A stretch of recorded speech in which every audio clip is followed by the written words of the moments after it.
right? Yeah, Andy. Okay, so let's go and talk about discontinuities before I kind of get back into going over that last problem. So in this one I have g of x equals x plus 3 divided by x times x plus 4. And recall, guys, what we're looking for is the discontinuities. That's basically mean the values that the function cannot equal.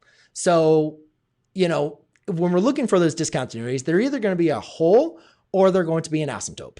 So the difference is if it's a whole, that means it can be divided out. If it's an asymptote, that means it cannot be divided out. So if we look at this equation, now I could simplify my denominator. You know, I could multiply that denominator if I wanted to, but that's not going to do anything. Basically what I'm looking for in this case, oh, that's what I need. I needed, no, that's going to be, or I don't know what the hell. So annoying. Oh, x plus 3 divided by, oh, is that an x? I don't know what your double x means. Plug 0 in for x. So either way, going into this problem, what we need to do is our discontinuities are going to be the values that our denominator cannot be. So we're going to want to set our denominator equal to 0. So we're going to do set times x plus 4 equal to 0. That's going to set up our inequality, or I'm sorry, our discontinuities. Now you can say I have a product equal to 0.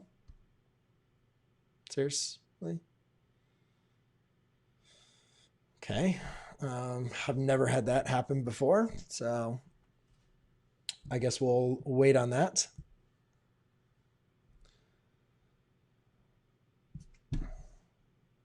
Kidding me? What's going on here? Why am I getting a software update?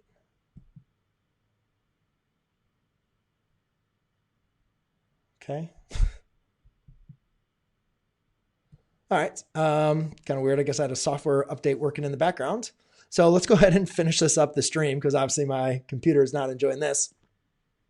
So anyways, I have the 0 product property. So I can set x equals 0 and x plus 4 equal to 0. So then x equals negative 4. Now you can see when x equals 0, my denominator is going to equal 0. When x equals negative 4, my denominator is going to equal 0, right? So these two values are my discontinuities. They are not a part of the domain of this function.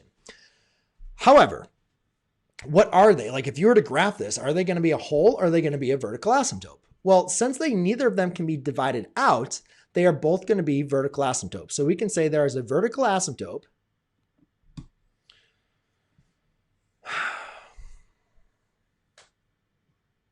there's a vertical asymptote at, no, I think my computer is going down.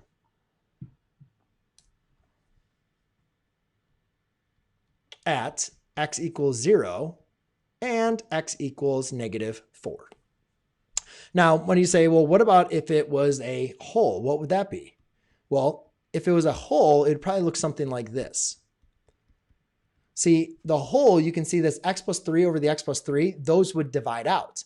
So that would leave you with a rational function of 1 over x. So if your numerator and denominator can be simplified, whereas an expression with, you know, your variable, your input variable can be divided out, it's still a discontinuity. It's still not a part of your domain, but it's not going to be inside of your, but it's not going to be an asymptote. It's now going to be a whole. So therefore we just say, instead of there being an asymptote at x equals negative 3, we'd say there is a whole